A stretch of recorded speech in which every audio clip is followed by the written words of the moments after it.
রাহুল হত্যার ডিলিট হওয়ার সেই ড্রোন ফুটেজ কি তবে ফিরে আসছে? ড্রোনের ম্যাক অ্যাড্রেস টেকিনে বেরিয়ে এলো এমন এক ভয়াবহ তথ্য যা শুনলে আপনার শরীর রক্তহীন হয়ে যাবে। কিন্তু ওরা ক্যামেরায় আছে, ড্রোনে রেকর্ডিং আছে, ওরা লুচাচ্ছে সব রেকর্ডিং, ওরা রেকর্ডিং ড্রোন চালু ছিল, ক্যামেরা চালু ছিল। মারা যাওয়ার ঠিক 10 মিনিট আগে এই ফুটেজটি সোশ্যাল মিডিয়াতে ভাইরাল হওয়া এই ভিডিওতে দেখা যাচ্ছে যখন রাহুল ডুবে যায় জলে, তখন তাকে খোঁজার কাজটি কিভাবে চলছে। আর রাহুল বন্দ্যোপাধ্যায়ের মৃত্যুর রহস্য লুকিয়ে রয়েছে ড্রোন ক্যামেরার মেমোরি চিপে।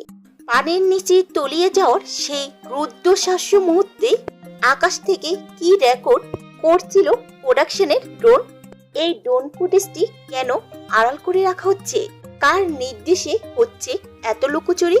তো ভিউয়ার্স, এটি কি একটি পরিকল্পিত নাকি সত্যি একটা দুর্ঘটনা? ড্রোন শট চেক করলে বেরিয়ে আসবে আসল ঘটনাটি।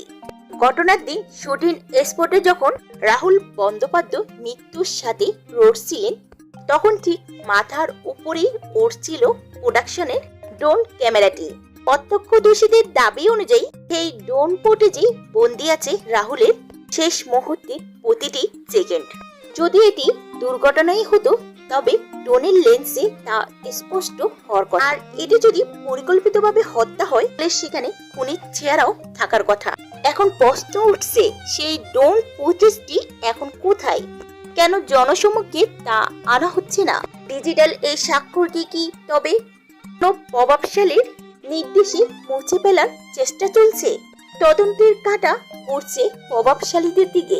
আজ 2 সপ্তাহ পার হয়ে গেল, রাহুল হত্যার সুস্থ কোনো তথ্য এখন পর্যন্ত পাওয়া যায়নি। রাহুলের সহশিল্পী শ্বেতা, যে কিনা ছিল রাহুলের মৃত্যুর একমাত্র সাক্ষী, সেও রয়ে গেল আজও আত্মগোপন। হত্যার আরেকটি উৎস হলো ড্রোন ক্যামেরা, যে ফুটেজটি এখন পর্যন্ত প্রকাশ্যে আসছে না।